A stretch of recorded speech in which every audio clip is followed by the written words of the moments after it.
कल की मारी, इनमें अवगुण बहुत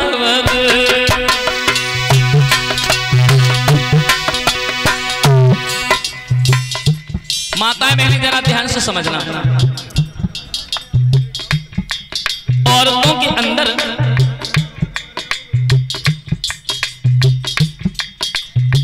अवगुण ही अवगुण भरे, अवगुण ही अवगुण, माफ करना बुराई नहीं कर रहा हूं, और इन लोगों में गुण भी है, गुण, और गुण गिने चुने केवल 3 गुण हैं, 3। माता बहनें ध्यान से समझना, 3 गुण कौन कौन से हैं परीक्षित महाराज? पहला गुण ये है कि स्त्री बच्चे को जन्म देकर के सृष्टि चलाती है, सृष्टि आगे बढ़ाती है, ये सबसे पहला गुण है। और दूसरा गुण ये है, अगर स्त्री अपने पति से सच्चा प्रेम करती है तो अपने पति के साथ में सती हो जाती है। सती, आज के जमाने की भी ऐसी स्त्रियां हुई हैं जो अपने पति के साथ में सती हो गई। आप लोग जानते होंगे अलीगंज के पास में जो मेहता गांव पड़ता है, उसमें एक औरत अपने मरे हुए पति के साथ में सती हो गई। उसका मंदिर बना है, बड़ा भारी मेला लगता है, उसके बच्चे आज भी जीवित हैं। मैं तो उस गांव में कथा कहने के लिए गया, उनके बच्चों से मेरी मुलाकात भी हुई, बात भी हुई। तो ये दूसरा गुण है कि स्त्री अगर अपने पति से सच्चा प्रेम करती है तो अपने पति के साथ में सती हो जाती है। और तीसरा गुण ये है, किसी शादी विवाह में औरतें मिलकर के अगर गीत गाती हैं तो उस घर की शोभा ही कुछ न्यारी लगने लगती है। इन 3 गुणों के अलावा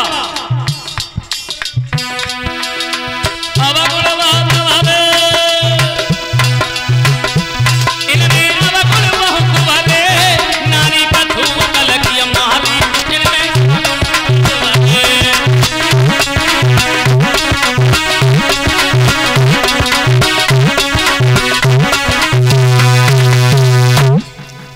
और सबसे बड़ा अवगुण यही है कि स्त्री कभी दूसरी स्त्री की न बड़ाई कर सकती है और न बड़ाई सुन सकती है।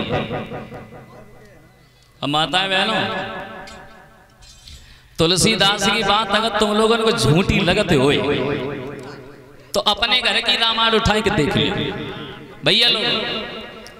शाम को जाइयो, शाम को जाए के अपनी औरत के पास हम बैठ के जकाइयो कि आज हम कुरावली गए थे और कुरावली सब्जी मंडी के पास चौराहे पे हमने एक बहुत सुंदर देखी। हाँ, इतनी बात कहीं ना पयो तास पहले ही एक जवाब जा तो है, अगर वे अच्छी है तो उनसे बात करियो, हम बोलियो मत खाली रोटी संजा को तुम्हें थोप थोपे खवाई।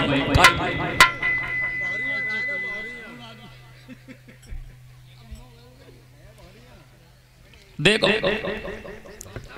अगर तुम्हें जो बात झूठी लगती हो तो फिर अपने गांव की रामायण उठा के देख लियो। गांव में कौ लड़का को ब्याह हुए के यहाँ तो बहू जब उतारी जाते हैं, औरतें मुंह देखने के लिए आती हैं और मुंह देख के जब वे लौट के वापस आती हैं तब वे रास्ता में आपस में बातें करती में आती हैं। एक जी तूने बाकी बहू कुछ देखे बाबा?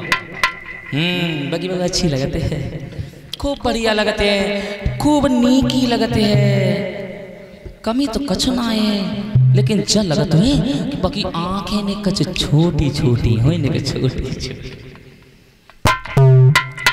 तो दूसरे पे मनी के रखी जा तूने समार के ना दे के पापा आंखें तो अच्छी हैं, बाकी खूब आंखें हिरनिया जैसी चमकती हैं, बड़ी अच्छी है। कमी तो कहू बात की ना है, तूने ना देख लो आंखें अच्छी हैं, लेकिन चल लगा तुझे बाकी नाक ने कच चौड़ी है, थोड़ी सी चौड़ी। तो तीसरे पे मन के हमें जो लगा तो पहचान ना है, हमने खूब देखो, खूब घूंघट उठाए के देखो। बाकी बहु अच्छी लगते हैं, आंखें खूब हिरनिया जैसी चमकती हैं, बालों खूब घुंघराले हैं, बाकी नाक खूब थर्मामीटर सी लगी है, अच्छी लगती है। कमी क्या बात की ना, लेकिन चल लगा तुम्हें जब हंसते हैं ना तो ऐसो लगा तुम्हें अंगेला के दांत ने कच बिहरे हुए, थोड़े से यानी कि कोई न कोई कमी निकालती रहती है। जब स्त्री किसी दूसरी स्त्री की न बड़ाई कर सकती है न बड़ाई सुन सकती है, तो सीता जी को देख करके स्त्रियां क्यों मोहित हो गई। देखो भैया, तुलसीदास ने चौपाई गलत नहीं लिखी, इस चौपाई का एक अर्थ और बताया है कि रंग भूमि जब सिय पगुधारी, पगुधारी, पगुधारी कहते हैं भगवान श्री राम को। पगुधारी भगवान श्री राम का नाम था। क्यों पड़ा? अरे जब से नारी अहिल्या तारी, तब ही से नाम पड़ो पगुधारी।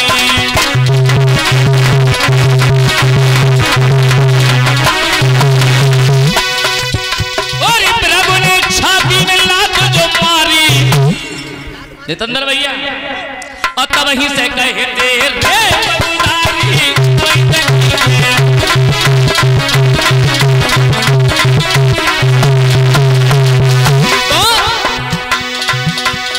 रंगभूमि जब सिय पगुधारी, मोहे देख सकल नर नारी।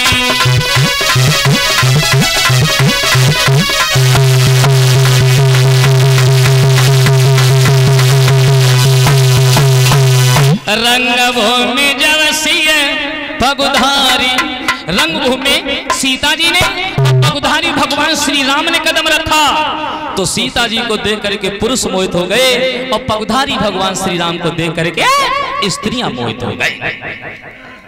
अब देखो आगे, उस धनुष को तोड़ने के लिए बड़े बड़े राजा महाराजा खड़े हो गए, लेकिन धनुष तोड़ना तो बहुत छोटी बात रही।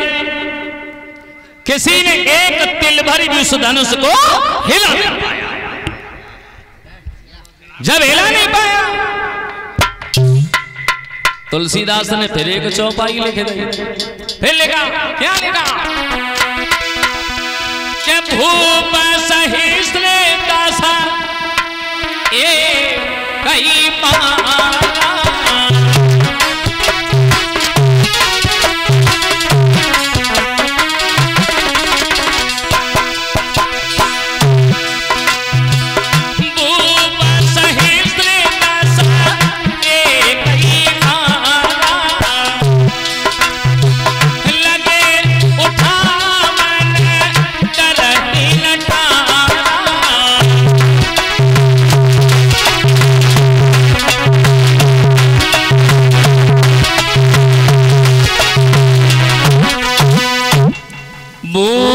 सहस्त्र दस, सहस्त्र हजार,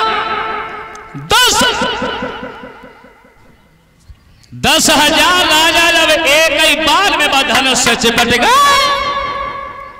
फिर भी वो धनुष नहीं है। अब एक शंका की बात तो है परीक्षित महाराज, कि जब 10,000 राजा एक ही बार में धनुष से लग गए, तो 10,000 राजन के 20,000 हाथ तो हो ही गए, फिर वो धनुष के दो लंबे हुए जो 10,000 राजा एक ही बार में लग गए। फिर छोड़ो, चलो मान लो कि वो धनुष लंबा होगा। अब एक शंका की बात तो जब बन गई, अगर काऊ तरीका से 10,000 राजन से मिलके अगर वो धनुष टूट जातो तो फिर सीता जी किनके संगम ब्याह करती 10,000 में से। देखो चौपाई का एक अर्थ और बताया है कि भूप सहस्त्र दस कई बार कहते हैं दिन को, एक ही दिन में 10,000 राजा बारी बारी से लग गए। तो इसमें भी शंका निकल आई कि एक राजा को धनुष तोड़ने का कम से कम 5 मिनट का तो टाइम मिला होगा, फिर एक दिन में 10,000 राजा कैसे लग जाए, तो टाइम का हो तो है। फिर छोड़ो, अब ये भी बात छोड़ो। एक अर्थ और बता दिया है कि भूप सहस्राबाहु नाम का राजा, दशानन रावण, सहस्राबाहु नाम का राजा, और रावण जैसा प्रकांड बलवान योद्धा जब वो धनुष लगा, फिर भी वो धनुष नहीं हिला। जब धनुष नहीं हिला तो जनक बड़े दरबार में खड़े हो गए। सभा के बैठे हुए लोगों, आज मैं समझ गया कि इस दुनिया में कोई बहादुर नहीं है, ये पृथ्वी क्षत्रियों से खाली है। अगर मैं इस बात को पहले से जान लेता तो मैं धनुष तोड़ने का संकल्प ही नहीं करता। अब तो हमें केवल ऐसा लगने लगा है, ऐसा लगने लगा है कुंवारी लली रही हो बिरथा पेज धनुष की खानी, कुंवारी